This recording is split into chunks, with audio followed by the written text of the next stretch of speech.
Alex Dominguez, a Democratic member of the Texas House of Representatives, and more than 50 of his colleagues felt they had no choice but to flee the state for Washington, D.C. in an effort to sound the alarm about a law being pushed through their state house that they believed would imperil democracy. This is an attempt to stop people from voting, to make it harder for them to vote, to frustrate them.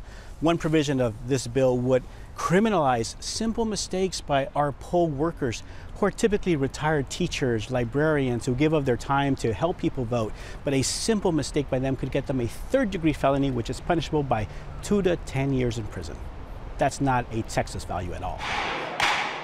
Because Dominguez and his colleagues are no longer in Texas, the House of Representatives there doesn't have the minimum number of participants it needs to pass the new bill. Among other things, the law would reduce the number of polling stations available and would empower so-called poll watchers, who may seek to intimidate voters. On Tuesday, Joe Biden argued democracy itself was imperiled by such laws being proposed in Republican-majority states across the country. This is election subversion.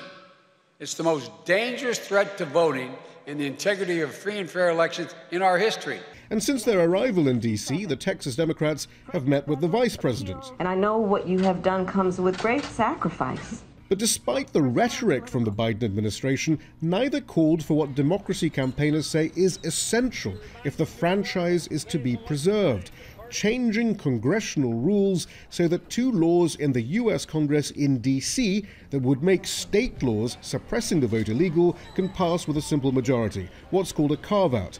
Currently, without 10 Republican votes, those laws aren't going anywhere. We're going to have to prevail upon and make certain that Democrats in the Senate understand that we're on borrowed time in Texas right now. Even with a carve-out, though, there's no guarantee that all 50 Democrats would support the bills in Congress. And that's why the Texas Democrats say they came to D.C. to show a Democratic Party that currently appears to have other national priorities how much is at stake as state after state moves to limit the voting process.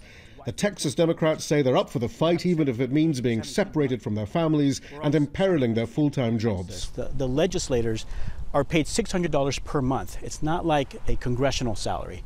So we depend on our own income at home to be able to take time away and do the people's work. But I'm here to fight for them. I'm even here to fight for those Republicans who might be disenfranchised in the future should this bill become law. Dominguez and his colleagues say they want more than just expressions of sympathy while in their self-imposed exile in D.C. Shihab, Rattansi, Jazeera, Washington.